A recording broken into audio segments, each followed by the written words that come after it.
aujourd'hui pour cette nouvelle vidéo. Au programme, les tops et les flops. Eh ben non, je me suis trompée. Ça n'est pas les tops et les flops, ce sont mes favoris et mes découvertes. Alors, dans mes favoris, vous allez retrouver principalement d'anciens produits que j'ai redécouverts et je vous dis ce que j'en pense.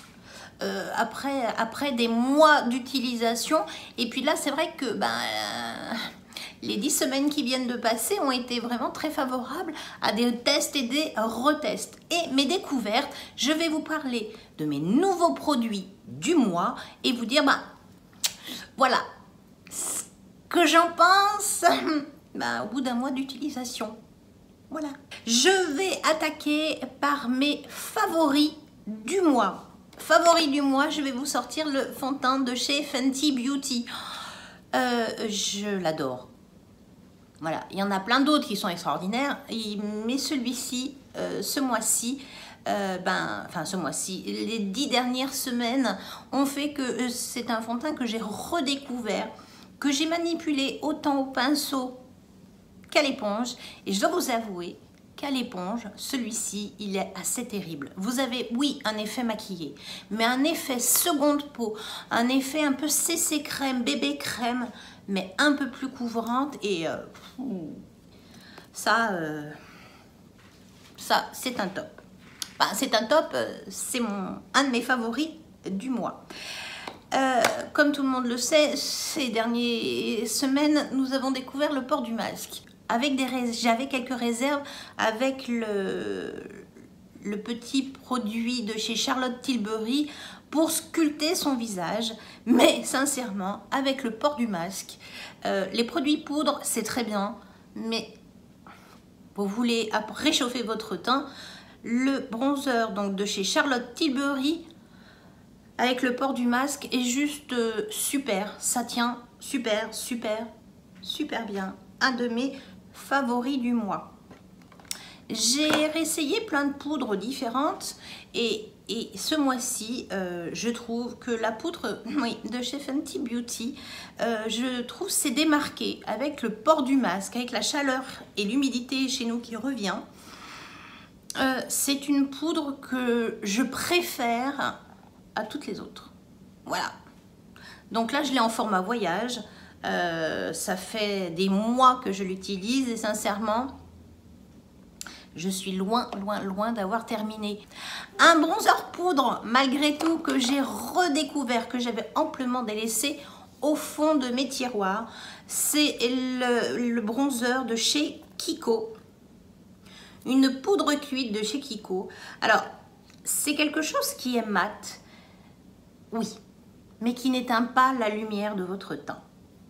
Et qui a une tenue plus qu'honorable vu le prix pratiqué. C'est un produit plus qu'accessible chez Kiko, qui tient très bien et qui se travaille très facilement. Un de mes favoris, le bronzer, c'est quoi? C'est le Radiant Fusion poudre cuite en couleur Cipacota. Voilà. Un produit que j'ai redécouvert, qui est presque terminé, c'est le mascara de chez L'Oréal, l'Unlimited, avec son petit bouchon qui pivote. Alors, ça n'a pas changé. Le bouchon qui pivote, franchement, voilà. Mais, je ne l'aimais pas du tout parce que je trouvais qu'il était long à sécher, il faisait souvent des paquets. Là, il a pris de la bouteille, il a un petit peu séché et franchement, il est super bien. Donc, ce qu'il faut faire, vous l'achetez, vous l'appliquez pendant 8 jours, vous l'oubliez pendant 2 mois et puis je pense que ça vous fera un très bon mascara. Voilà, c'est très laid ce que je viens de dire. Vous avez compris mon amour pour les teints glow et plus que lumineux. Alors, l'enlumineur de chez Becca, vous l'avez vu passer brièvement. Je l'ai redécouvert parce que oui, les beaux jours vraiment reviennent. Et puis, j'ai essayé de modifier un peu la façon de me maquiller. Et c'est vrai que je l'ai vraiment redécouvert. Je l'ai utilisé sous plein de formes, en base de maquillage. Enfin, en base de maquillage. Sur ma base, mais sous mon fond de teint. C'est ça. C'est top. En blush. Bon, en highlighter, là c'est ce que je porte aujourd'hui. Bon, mon maquillage a déjà quelques heures, mais voilà, on le voit, je l'ai mis là. En highlighter, c'est son job, donc il le fait très bien. Une base que j'ai redécouverte, que j'avais testée, oui, mais bon, voilà, je l'avais testée, j'en avais pensé ce que j'en avais pensé, et là, je l'ai redécouverte, parce que, ben voilà, je retravaille mes produits. Elle est super bien. C'est la base Pore Professionnel Primer Pearl. Donc c'est une base rosée un petit peu lumineuse et qui floute les pores. Mais quand on vous dit que j'ai Benefit, ça floute les pores, et ben ça floute les pores. Voilà. Donc super, super. Même sur ma zone T qui est grasse, elle n'est pas plus déconnante qu'une autre. Donc une très très bonne base que j'ai redécouvert et que j'apprécie réellement. Un produit également que j'ai redécouvert, c'est le Petit Cœur, le Blushing Earths. C'est 3 couleurs, voilà, plus que lumineuses. Et là, je l'ai utilisé en blush très large ou en bronzer très large, comme vous voulez. En fait, quand j'ai utilisé ça, la plupart du temps, je n'ai pas utilisé de bronzer. Je l'ai vraiment très estompé et franchement, ça vous fait juste une joue. C'est un produit agréable à travailler. Des produits en règle générale que j'ai qui sont devenus des favoris, c'est les crayons à lèvres. Et ben oui, parce qu'avec le port du masque, c'est bien joli de se mettre des super rouges à lèvres, très hydratants, très laqués, très gloss, très machin.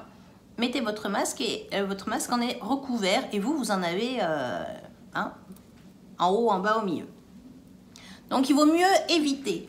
Par contre, les crayons à lèvres, une fois que c'est en place, ça ne bouge plus. Donc oui, pour le coup, c'est devenu mes favoris. Alors là, j'ai un crayon de chez Charlotte Tilbury, le Pillow Talk. Et puis là, j'ai un Slide On Glide On de chez NYX. Alors, il y a tout un tas de couleurs. Ça n'est pas desséchant.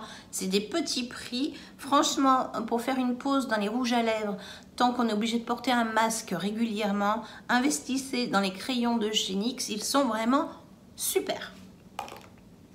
Mes favoris continuent. J'ai également redécouvert mes crayons waterproof que j'avais acheté, je crois, au moment des périodes des fêtes de Noël. J'avais acheté un crayon noir et un crayon chair. Ils sont juste super bien. Ils tiennent super bien. Ils ne vous raclent pas les muqueuses quand vous l'appliquez. Ils sont assez doux, ils marquent bien dès le premier passage. C'est les crayons de chez Sephora. J'en ai un en coconut et un en noir. C'était mes favoris du mois. Je passe aux découvertes. Les découvertes du mois, je vais attaquer par trois accessoires. Bon, 2 accessoires. J'ai investi récemment dans 2 pinceaux de chez NYX. Le numéro 16 et le numéro 15. Ce ne sont pas des pinceaux hors de prix comme on peut trouver dans d'autres marques. Et vu la qualité du poil et le bien-être que vous éprouvez quand vous appliquez vos ombres à paupières pour faire les dégradés, ça, c'est devenu mes 2 indispensables. Voilà. 2 pinceaux de chez NYX dans mes découvertes et ce sont des favoris. J'ai découvert l'utilisation de l'éponge. Alors, non, je ne l'ai pas découvert, mais je l'ai un peu plus approfondi parce que j'avais un peu plus de temps. Et puis, je me suis dit que c'était rigolo de changer un petit peu. Voilà, le pinceau, on sait, ça marche très bien. Mais sincèrement, ça vous fait redécouvrir certains produits. C'est juste détourner certains produits avec ça. C'est juste le pied ancestral. Voilà, ce petit bout de mousse fait que vous arrivez à modifier un maquillage avec les mêmes produits que vous auriez utilisé avec un pinceau. Le rendu sera pas complètement différent, mais quand même, il y a un truc qui se passe dans ce machin en mousse. Alors par contre, je trouve que là, elle est vraiment dégueulasse. À laver, moi, je trouve que c'est pas super pratique. Mais c'est un objet, une découverte sympa. J'ai découvert ce mois-ci l'anti-cerne de chez Benefit, le fameux Cakeless. Alors, je n'ai pas un dessous d'œil horrible, mais il commence à déjà devenir assez marqué. Je l'ai découvert dans une vidéo d'une youtubeuse et je me suis dit, mais elle a un dessous d'œil, waouh! Alors, elle le combine effectivement avec, moi j'ai un ancien produit, elle le combine avec la CC Eyes et le combo des deux vous fait un dessous d'œil qui, je trouve, ne se dessèche pas, ne marque pas, ça ne file pas dans les ridules, et il est efficace. Alors, tout seul, je ne peux pas dire que je sois fan, mais le combo est juste parfait. Je suis persuadée que d'autres produits mélangés à celui-là va être tip top. Alors, bien sûr, je me suis amusée à mélanger celui-là avec d'autres anti-cernes, mais la palme revient au Cakeless de chez Benefit. Vous avez vu passer brièvement le bronzer de chez NYX. Alors déjà, je pars avec un problème de ce bronzer. Vous imaginez bien que vu la couleur du bronzer et vu la couleur de ma peau, j'ai juste un petit problème. Alors, c'est sympa de rouvrir les magasins. Sans échantillon, c'est compliqué. Il faut l'avouer, sans échantillon, c'est compliqué. Moi, sur le coup, je me suis dit, bien étalé, ça va être super. Hormis que c'est un bronzer donc, qui est vraiment très joli. Il a une couleur qui est vraiment sublime, qui est dorée, qui est fine. Par contre, super poudreux. Et alors, il est super, super pigmenté. À vous foirer un maquillage. N'ayons pas peur de le dire. Sincèrement, vous faites votre super teint, vous venez réchauffer et là, pof, vous oubliez juste de secouer votre pinceau à blush. C'est mort. C'est mort. Vous avez beau reprendre votre éponge, un pinceau, un peu de fond de teint, ça ne veut plus rien entendre. Donc, il est super bien, il est super accessible au niveau des tarifs, il est super joli, mais méfiance. J'ai découvert la petite palette de The Balm, la Meet Matte américain. Alors, moi je me suis dit, Meet Matte, il va y avoir du mat. Les couleurs sont sympas, il n'y a pas une couleur mat. C'est des fards qui tiennent bien. C'est des fards... Alors, la palette n'est pas exorbitante. La quantité des fards, c'est déjà une belle surface de fard. Je trouve que les couleurs font vite keki. Il ne faut vraiment pas vous tromper au niveau de la quantité. Une fois que c'est appliqué et que si vous souhaitez en rajouter, ça fait pas fin, ça fait pas un fard de qualité. Déçu. Oui, déçu. Vous me dites, là vous êtes en train de vous dire, il reste encore des produits. Oui, il reste encore des produits. La vidéo va être super longue, j'ai l'impression. Le fond de teint de chez Clinique. Je l'ai testé à plusieurs reprises. Peau mature, aimez-le, c'est le Even Better Glow. Donc il existe en plusieurs versions, mat, lumineuse, machin. Moi je l'ai pris, Even Better Glow quoi. Voilà, c'est un fond de teint donc qui est révélateur d'éclat. Donc si vous avez un peu un teint interne, c'est tip top. Il a un petit indice SPF 15 qui n'est pas désagréable. Là encore, je me suis plantée dans la couleur. Enfin, pas plantée dans la couleur. Non. Quand je l'ai acheté, j'avais la bonne couleur. Voilà. Mais quand je l'ai testé, je n'ai plus la bonne couleur. Il est très joli, mais il n'est pas phénoménal. Je trouve qu'entre celui-ci et celui-ci, je préfère celui-là. Le crayon à sourcils de chez Sephora. Donc, je vous mettrai bien sûr la couleur en barre d'infos. Enfin, tous les produits vont se retrouver en barre d'infos. Est-ce qu'il détrône mon crayon NYX? Je serais tentée de vous dire oui. Voilà.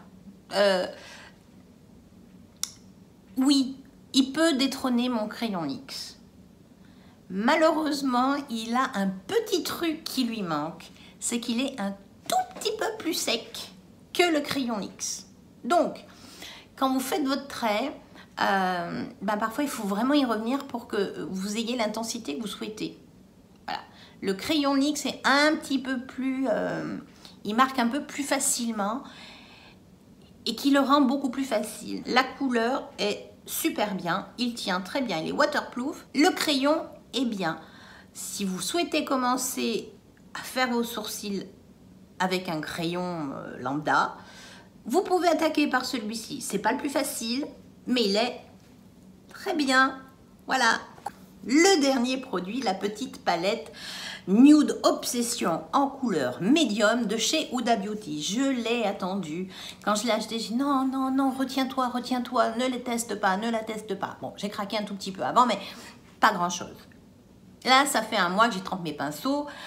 Alors, les fards sont de super qualité, c'est facile d'accès, il n'y a pas de chute, elle est terrible. Avec ces petits pinceaux-là, de chez NYX, c'est trop facile. C'en est indécent tellement que c'est facile à utiliser. Moi, je suis tombée amoureuse de cette couleur-là. Voilà. De celle-ci aussi, bon, de toutes, elles sont toutes très très belles. Aujourd'hui, je porte celui-là sur la totalité de ma paupière. Mais je vais quand même émettre un bémol. Voilà, déjà, on tourne toujours sur les mêmes couleurs. Alors vous allez me dire, c'est le cas de plein d'autres. Oui, de plein d'autres, mais surtout dans ce style de palette, des petites palettes avec 9 fards, toutes dans les mêmes gammes de couleurs, et ben vous faites souvent, un, les mêmes maquillages, et deux, vous avez beau parfois changer de couleur. Alors oui, si vous utilisez ça, et puis le lendemain vous utilisez ça, on est bien d'accord, vous n'aurez pas le même rendu. Mais vous tournez toujours avec une couleur de transition. Couleur de transition, moi en général, je me balade entre ces deux-là. Mon creux de paupière, ben, en général, je me balade avec celui-là ou celui-là. Et mon coin externe, et ben, celui-là ou celui-là. Hein, on est d'accord. Et ensuite, ben, je me balade avec des rendus brillants, enfin, voilà, un peu irisés sur le centre de ma paupière jusqu'au coin interne. Je ne dis pas qu'avec les autres palettes, on ne fait pas la même chose. Mais là, au niveau variante, vous restez sensiblement toujours dans les mêmes couleurs. Alors, par contre, vous allez me dire, oui, mais au début du mois, tu as fait la tendance printemps-été 2020. Monochrome. Ah bah oui, on y est en plein dedans. Et ben moi, je suis désolée, mais au bout d'un moment, et ben j'en ai ras-le-bol. Et moi, ma palette, et ben maintenant, c'est vrai que j'utilise en mono. Ou alors, ben, je prends une autre palette et puis je vais utiliser cette couleur de transition que j'adore. Ou alors, je vais prendre une autre palette et puis je vais prendre ce magnifique doré orangé qui est juste super. C'est des couleurs que je n'ai pas forcément dans d'autres palettes. Mais je trouve que avoir une palette et avoir ce type-là de palette, en tout cas, pour moi, ben, je ne serais pas satisfaite. Voilà, il vous manque du très foncé, il vous manque une couleur très claire. En complément d'autres palettes, parce que vous tombez amoureuse de la couleur et des nuances, ok. Mais n'achetez pas ça pour votre première palette, parce que vous allez vite tourner en rond, vous allez dire oui, bah, une palette, merci bien, j'en ai pas grand chose à faire parce que j'ai toujours le même make-up. Voilà, moi je suis un peu frustrée parce que voilà, sur ce style de palette là, et ben grosso modo, je me suis maquillée 10 fois avec et à chaque fois, j'avais pas l'impression d'avoir une variété de maquillage, enfin, de rendu si différent. Voilà. Par contre, ce sont de très bons fards, ils s'appliquent très bien. La tenue, petit bémol, à appliquer avec une bonne base dessous. Voilà. J'ai fait le tour de mes produits du mois. J'ai été très bavarde et j'ai peur que ma vidéo soit un petit peu plus longue que d'habitude. En tout cas, j'espère que vous aurez passé un très bon moment en ma compagnie. Si c'est le cas, bah, n'hésitez pas. Un petit pouce en l'air, c'est plus que motivant et en plus c'est gratuit. Si ça n'est pas déjà fait, qu'attendez-vous? Abonnez-vous pour suivre toutes mes aventures YouTube et je vous dis à mercredi. Ciao.